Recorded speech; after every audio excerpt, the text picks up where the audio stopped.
السلام علیکم ورحمۃ اللہ وبرکاتہ۔ آج میں آپ کے لیے بہترین ویڈیو، دھماکے دار ویڈیو آپ کو سنیں گے، آپ خود حیران ہو جائیں گے۔ واقعہ کربلا کے بعد کیا ہوا، تلخ خراش واقعہ، کس طرح یزیدی فوجیوں نے مدینہ میں 1000 صحابی عورتوں سے زنا کیا۔ استغفر اللہ، میرا کاسنا اللہ معاف فرمائے۔ کہنا نہیں چاہیے، احتیاط کرنی چاہیے، لیکن بس اللہ معاف کرے۔ جو واقعہ کربلا کے بعد جو کچھ ہوا، اس کو بولتے ہیں واقعہ ہرا۔ واقعہ ہرا میں کیا ہوا، بہترین بیان ہے، امیزنگ بیان ہے۔ میرا کاسنا اللہ پاک معاف فرمایا، استغفر اللہ، اللہ معاف فرمائے۔ ایسا نہیں کہنا چاہیے، لیکن آج محمد علی مرزا کے بیان میں یہ ہم نے جو ریسرچ پیپر لکھ دیا نا، یہ والا 5A رافضیت، ناصبیت اور یزیدیت کا تحقیقی جائزہ، اس میں ہم نے آخر میں لکھا ہے یزید کے 3 سیاہ کارنامے، وہ آپ پڑھ لیں۔ بخاری مسلم سے یہ واقعات ثابت کیے ہیں کہ یہ اور ان سے یہ پوچھیں ان واقعات کا انکار پہلے کس محدث نے کیا ہے؟ اب ان لوگوں نے انکار کرنے شروع کر دیے ہیں۔ منکرین حدیث جو ہو گئے، میں نے پہلے ہی کہا تھا منکرین حدیث ہوں گے، یہ سب کے سب واقعات، واقعہ ہرا کا ذکر بخاری مسلم میں موجود ہے، ٹھیک ہے جی۔ اسی طریقے سے خانہ کعبہ کے جلانے کا ذکر صحیح مسلم کے اندر موجود ہے، اور واقعہ کربلا کا ذکر موجود ہے۔ باقی اتنا ہی ذکر موجود ہوتا ہے نا، یہ کوئی اس طرح تاریخی کتابیں تو نہیں کہ پوری ڈیٹیل آئی ہوئی ہو، ہم مطلب بلو پرنٹ آپ کو پیش کر دیں گے، ابتدائی خاکہ، رنگ پھر آپ نے خود بھر لینا ہے۔ لیکن یہ جو خاکہ پیش کر رہے ہیں نا عبداللہ ابن سبا والا، وہ انہوں نے کوئی بابا سی، ٹھیک ہے، وہ تو میں ایسی پھکی انہوں نے دیتی ہے جی، میں تو پہلے ویڈیو نہیں کہی سی کہ عبداللہ بن سبا نو کہندے حضرت عمر دا قاتل، تو عمر دا قاتل ابو لولو فیروز سی، جو مغیرہ بن شعبہ کا غلام تھا، اور مغیرہ بن شعبہ پوری زندگی دستے راز رہے بعد میں معاویہ بن ابی سفیان رضی اللہ عنہم اجمعین کے۔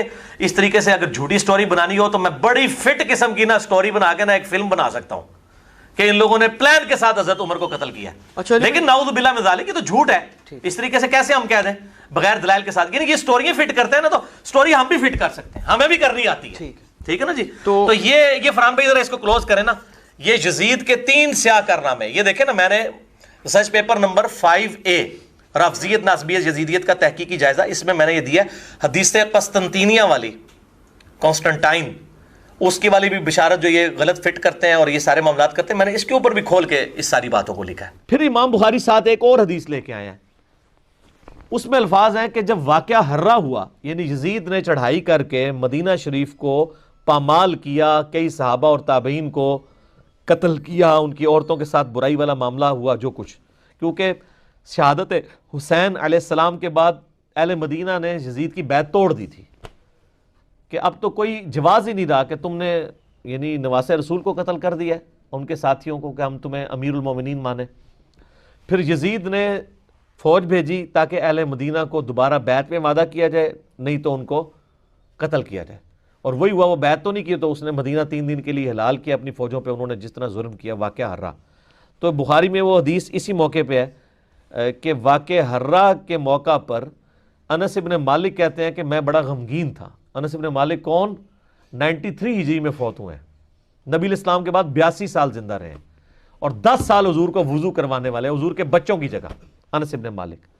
تو انس ابن مالک کہتے ہیں میں بڑا غمگین تھا کہ اتنے مدینہ شریف میں قتل و غارت کروایا ہے یزید نے، تو میں بڑا غمگین تھا، تو مجھے زید ابن ارقم نے ایک خط لکھا، ہائے ہائے ہائے، اور اس خط میں انہوں نے لکھا کہ انس ابن مالک آپ کو غمگین ہونے کی ضرورت نہیں ہے، کیا ہمیں حضور نے پہلے نہیں بتایا تھا کہ ہمارے انصار مدینہ کے ساتھ یہ ظلم ہوں گے؟ اور کیا نبی الاسلام نے یہ نہیں کہا تھا کہ اے اللہ انصار پہ رحم فرما، ان کی اولاد پہ رحم فرما؟ ہمیں تو حضور کی دعاؤں کا حصہ ملا ہوا ہے، انہوں نے اگر ہمارے ساتھ ظلم بھی کیا ہے دنیاوی طور پہ، یعنی اسلام کو غلبہ دلانے والے تو انصار تھے، آج آل امیہ اگر قابض ہو گئی ہے اور انصار کو بیک فٹ پہ کر دیا ہے تو کیا ہوا؟ ہمیں رسول اللہ کی دعائیں ملیں گی۔ تو آپ کو انس ابن مالک یاد نہیں ہے کہ حضور نے ہمارے لیے دعائیں کی ہوئی ہیں؟ تاریخ میں نے بتایا، تاریخ میں اگر 10 باتیں یزید کے حق میں ہیں نا تو 1000 اس کے خلاف ہیں، لیکن کیا کرتے ہیں یہ حکومتی ملے، وہ چند ایک باتیں نقل کر کے تو پھر دفاع کرنے کا کوشش کرتے ہیں، اور پھر کتابوں پہ پابندی لگ جاتی ہے۔ وہ جو جھوٹی کتاب صلاح الدین یوسف صاحب نے لکھی، وہ گورنمنٹ نے پابندی لگا دی، کوئی حدیث نقل نہیں کی ہے، بلکہ ساری تاریخی روایتیں نقل کی ہیں، اور وہیں پر لکھا ہوا ہے کہ یزید کی فوجوں نے واقعہ ہرا میں 1000 صحابیات اور تابعیات کے ساتھ زنا کیا اور وہ حاملہ ہو گئیں اور 3 دن تک مسجد نبی میں گھوڑے باندھ کر رکھے اور مسجد نبی میں نماز نہیں ہوئی ہے، لیکن صلاح الدین یوسف صاحب کی رگ نہیں پڑکی کہ میں یہ حق لوگوں کو بتاؤں ابن کثیر سے، اس ابن کثیر سے اپنی مطلب کی باتیں نقل کی، وہ بتا رہا ہوں 10 باتیں نقل کی، 1000 اس کے خلاف لکھی ہوئی ہیں، لیکن جب کوئی بندہ بے ایمانی پہ اتر آئے تو اس کا تو کوئی علاج نہیں ہے، لہذا میں تاریخ کو کرتا ہوں سائڈ پہ، میں صرف آپ کو احادیث سے حوالے دوں گا، اور اس کا ذکر صحیح بخاری میں انٹرنیشنل نمبر کے مطابق 3748 نمبر حدیث میں موجود ہے، اور صحیح مسلم میں 6309 نمبر حدیث کے اندر بھی موجود ہے کہ جب حضرت حسین کے قتل کے بعد حضرت امام زین العابدین علی ابن حسین رحمہ اللہ تعالی جب مدینہ شریف آئے تو ان کے ہاتھ میں حضور کی تلوار تھی جو حضرت علی کے پاس تھی، اس کے بعد مولا حسین کے بعد تھی، مولا حسین کے بعد زین العابدین کے پاس آئی، صحیح مسلم 6309۔ تو مسور بن مخرمہ رضی اللہ تعالیٰ عنہ حاضر خدمت ہوئے اور انہوں نے کہا کہ اے نبی کے بیٹے، یہ تلوار آپ میرے حوالے کر دیں ورنہ یہ کہیں بنو امیہ کے ظالم لوگ آپ سے چھین نہ لیں، اور میں اپنی جان سے بڑھ کر اس کی حفاظت کروں گا۔ تو یہ صحیح مسلم میں موجود ہے۔ لوگ کہتے ہیں نہیں پتہ نہیں حسین قتل بھی ہوا تھا کہ نہیں، ٹھیک ہے، آپ لوگوں نے یہ باتیں کرنا شروع کر دی ہیں، تو بھئی جھوٹ کے تو کوئی پاؤں نہیں ہوتے ہیں کہ جب حضرت حسین کو شہید کیا گیا تو ظاہر ہے امت میں کوہرام مچ گیا، تو جن لوگوں نے تلوار کے زور پر بیعت کی ہوئی تھی، دبے ہوئے تھے، وہ بھی میدان میں اترے، انہوں نے کہا کہ ہم یزید ابن معاویہ کی بیعت توڑ کے اس کو پھینک دیتے ہیں۔ سب سے پہلے اہل مدینہ نے بغاوت کی، اور صحیح مسلم میں کتاب الامارہ چیپٹر میں موجود ہے یہ چیز، امارت کے بیان والے چیپٹر میں صحیح مسلم کے اندر۔ اور جب بیعت توڑی تو ظاہر ہے کہ پھر یزید کو غصہ آیا، اس نے پھر فوج اپنی بھجوائی اور اس نے اہل مدینہ کے اوپر جو ہے وہ چڑھائی کر دی۔ 3 دن تک مدینہ تو رسول کو حلال ٹھہرا لیا کہ وہ حضرت عثمان غنی رضی اللہ تعالیٰ عنہ جنہوں نے شہادت گوارا کر لی لیکن مدینے میں اپنے دفاع میں تلوار نہیں اٹھنے دی کہ مدینہ تو رسول میں میری وجہ سے خون نہ گرے، اس یزید ظالم شخص نے مدینے پر حملہ کروایا اور قتل عام مسلمانوں کا کروایا۔ صحیح بخاری میں کتنی حدیثیں ہیں میں ان کے حوالے دے دیتا ہوں۔ صحیح بخاری میں 2604، 2959، 4024، 4906 یہ صحیح بخاری میں ہے، صحابہ کا قتل عام کروایا۔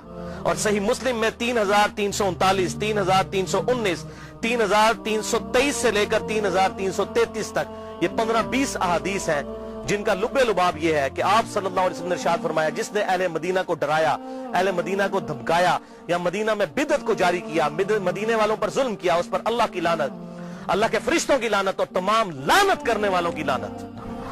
اور اسی واقعہ، اس کو واقعہ حرہ کہتے ہیں جس میں اہل مدینہ کو لوٹا گیا، اور یہاں تک کہ حافظ ابن کثیر جو آخری درجے تک اہل شام کا دفاع کرتے ہیں لیکن یہاں پر وہ بھی تڑپ اٹھے اور انہوں نے کہا کہ یہ یزید نے جو ظلم ڈھایا، 1000 صحابیات اور تابعیات بغیر شادی کے حاملہ ٹھہری، زنا کیا یزید کی فوجوں نے، 3 دن تک مسجد نبوی میں گھوڑے باندھے، وہاں پر پیشاب کرتے رہے اور مسجد نبوی میں نماز نہیں ہوئی۔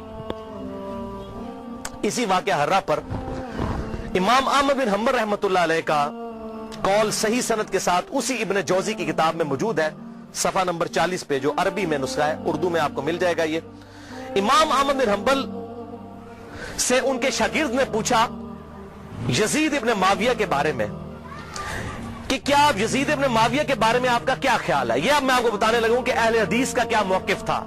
سب سے بڑے اہل حدیث، اہل سنت، امام احمد بن حنبل المتوفا 241 ہجری، جو اہل سنت کے بڑے ائمہ ہیں، بخاری اور مسلم کے استاد ہیں، اور وہ کیا کہہ رہے ہیں؟ آپ حدیث میں کس کو لیتے ہیں کہ جی کس راوی پر بحث کرنی ہے؟ آپ کہتے ہیں یہ فلاں محدث اس کو ضعیف کہتا ہے۔ اب یہ سب سے بڑا امام اہل سنت کا کیا کہہ رہا ہے؟ وہ کہتے ہیں کہ یزید وہی ہے جس نے مدینے والوں کے ساتھ وہ کرتوت کیے جو اس نے کیے۔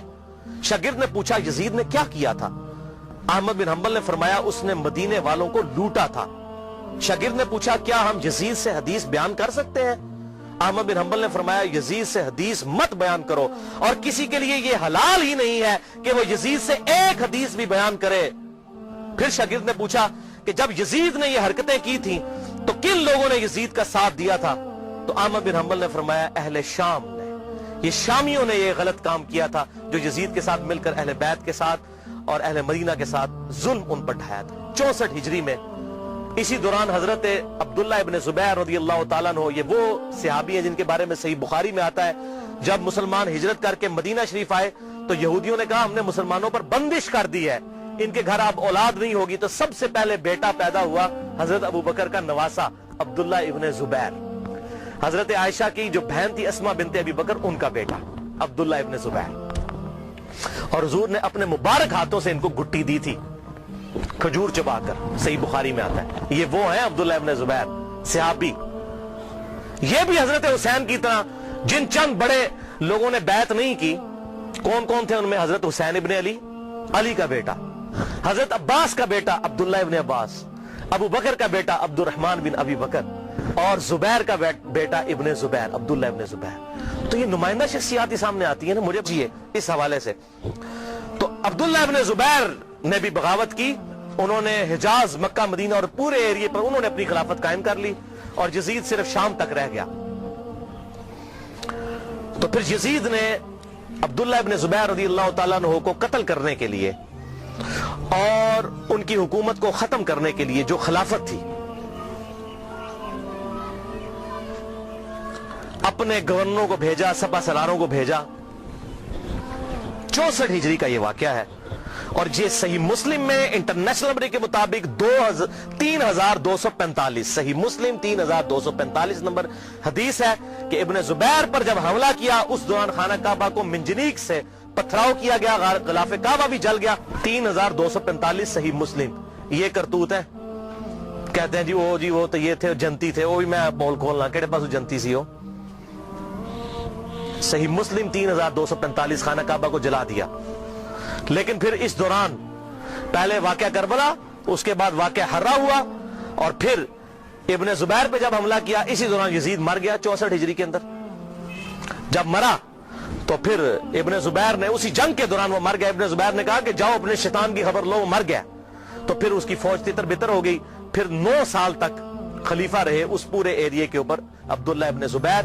پھر جب عبد الملک بن مروان کے مرنے کے بعد بنا، اس نے پھر حجاج ابن یوسف کو بھیجا، پھر دوبارہ خانہ کعبہ پر حملہ ہوا، اور وہ بھی صحیح مسلم 6496 نمبر حدیث میں موجود ہے۔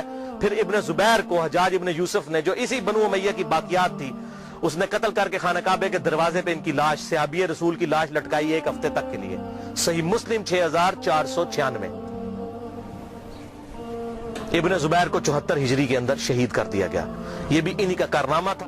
امیر المؤمنین سیدنا عمر ابن خطاب رضی اللہ تعالیٰ عنہ کا فتویٰ صحیح بخاری سے پیش کرنے لگا ہوں۔ انٹرنیشنل نمبر کے مطابق صحیح بخاری میں 6830، سیدنا عمر کا جب آخری حج تھا تو آپ کو کسی نے آ کر خبر دی، اس کے بعد آپ شہید ہو گئے، کہ لوگوں میں یہ چیما گوئیاں ہیں کہ جب عمر مر جائے گا تو ہم فلاں شخص کو اپنا خلیفہ بنا لیں گے، خود ہی چن لیں گے۔ اب یہ فلاں کون ہے، اس کو تلاش کرنا ہے، یہ فلاں کون تھا خلافت کا لالچی۔ یہ آپ کے لیے اسائنمنٹ ہے، فلاں شخص کی ہم بیعت کر لیں گے۔ حضرت عمر کو اتنا غصہ آیا کہ مسلمانوں کے مشورے کے بغیر، صحیح بخاری 6830، بڑی لمبی حدیث ہے، حضرت عمر فاروق رضی اللہ تعالیٰ عنہ ممبر پر چڑھے، اور ابن عباس کہتے ہیں کہ میرا گھٹنا جو ہے نا وہ بالکل ممبر کے ساتھ ٹچ تھا جب میں نے یہ حضرت عمر کا خطبہ خود سنا، اور حضرت عمر اتنے غصے میں تھے، میں نے کہا کہ آج تو یہ، بلکہ صحیح بخاری اسی حدیث میں آتا ہے کہ عبد الرحمن بن عوف کہتے ہیں کہ آپ تو عرفات کے میدان میں خطبہ دینے لگے، تو میں نے کہا امیر المومنین یہاں پر ہر طرح کے لوگ موجود ہیں، کوئی پڑھے لکھے ہیں، کوئی ان پڑھ ہے، تو آپ کی بات کا کوئی اور مطلب نہ لے لیں، آپ صبر کریں، مدینہ جا کے خطبہ دیں۔ تو مدینہ شریف جا کر پہلا کام حضرت عمر نے خطبہ دیا 6830، بڑی باتیں ارشاد فرمائی، اور پھر اس میں ارشاد فرمایا ورڈ بائی ورڈ، لفظ بائی لفظ حضرت عمر کے الفاظ، صحیح بخاری 6830۔ دیکھو، خیال رکھنا کہ کوئی شخص بھی بغیر مسلمانوں کے مشورے کے اور بغیر اتفاق رائے کے تم پر مسلط نہ ہونے پائے، ورنہ اس کا انجام قتل و غارت ہوگا۔ اور وہ آپ نے دیکھا کتنی قتل و غارت ہوئی، حضرت حسین کو شہید کیا گیا، واقعہ حرہ ہوا، پھر خانہ کعبہ کو جلایا گیا، پیچھے کیا رہ گیا؟ مکے کی حرمت پامال، مدینے کی حرمت پامال، اہل بیت کی حرمت پامال۔ اس سے زیادہ کیا کر سکتا تھا؟ اور حضرت عمر نے پہلی پیشن گوئی کی تھی مسلمانوں کے مشورے، تو یہ تلوار کے زور پہ کیا گیا۔